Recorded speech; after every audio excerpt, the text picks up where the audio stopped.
आज मी सुहानाचा टिक्का मसाला वापरून काजू करी कशी बनवायची ही रेसिपी दाखवणार आहे. सुहानाचा टिक्का मसाला वापरल्यामुळे ही काजू करी अगदी 5 मिनिटाच्या आतमध्ये बनवून तयार होते. आपल्याला कोणत्याही प्रकारचं वाटण करावं लागत नाही. लवकर आणि झटपट होणारी अशी ही काजू करीची रेसिपी आहे. रेसिपी आवडली तर लाईक करा, शेअर करा आणि चॅनलवर नवीन असाल तर चॅनलला सबस्क्राईब करा. इथे मी सुहानाचा पनीर टिक्का मसाला घेतला आहे. तुम्ही तुमच्या आवडीनुसार कोणताही मसाला घेऊ शकता. हे इन्स्टंट प्रीमिक्स आहे. ह्याच्यामध्ये तुम्हाला एक्स्ट्रा असे मसाले टाकण्याची गरज नाही.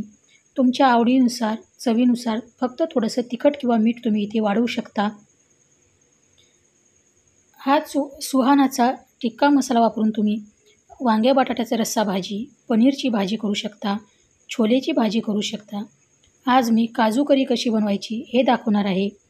सुहानाच्या ह्या मसाल्यामध्ये मखाना आणि पनीरची भाजी देखील खूप चवदार होते. सुहानाचा हा मसाला इथे मी ग्रेव्ही प्रीमिक्स पूर्ण एका वाटीमध्ये काढून घेतला आहे. त्यामध्ये 1 वाटी थंड दूध मिक्स करून घ्या. इथे ही छान आपली ग्रेव्ही प्रीमिक्स काढून तयार आहे. भाजीसाठी 2 मोठे चमचे तेल गरम करा. ह्या काजू करीसाठी इथे मी 50 ग्रॅम काजू 2 तासासाठी गरम पाण्यात भिजवून घेतले आहेत. काजू करी करते वेळेस काजू गरम पाण्यामध्ये भिजवून घेतले म्हणजे ते अजून चवदार लागतात आणि काजूमध्ये मसाला आतपर्यंत शिजला जातो. मोहरी,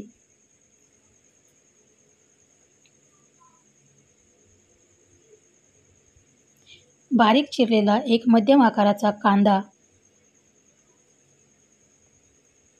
बारीक चिरलेला एक टोमॅटो. इथे तुम्ही टोमॅटोची प्युरी देखील वापरू शकता.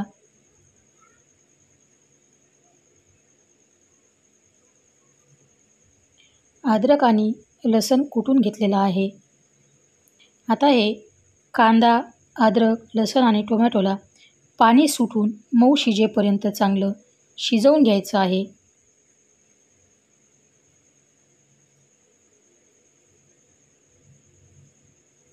तुम्ही इथे बघू शकता ह्या कांदा, टोमॅटो आणि अद्रक लसूणच्या मिश्रणाला चांगलं पाणी सुटलं आहे आणि खूप छान मऊ असं शिजल्या गेलं आहे.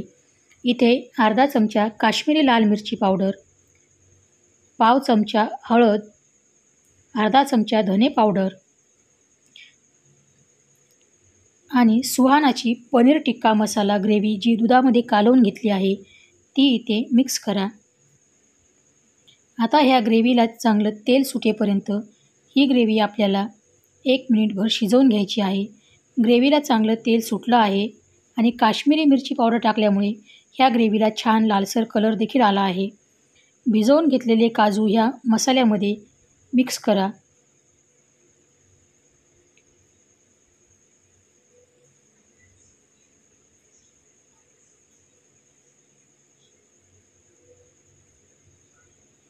दोन कप पाणी. तुम्हाला ही ग्रेव्ही किती घट्ट पाहिजे आणि किती पातळ पाहिजे त्याच्या अंदाजाने तुम्ही इथे पाणी वापरू शकता.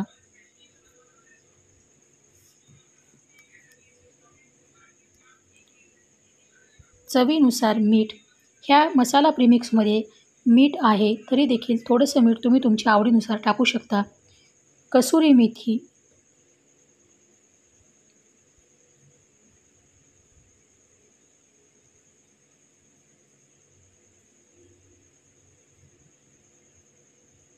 दोन मिनिटे. आता ही काजू करी चांगली शिजवू द्या. काजू करी चांगली शिजवून तयार आहे. थोडीशी कोथिंबीर टाका आणि ही गरम गरम शिजवलेली काजू करी तुम्ही पराठा, पुरी, भातासोबत खाऊ शकता.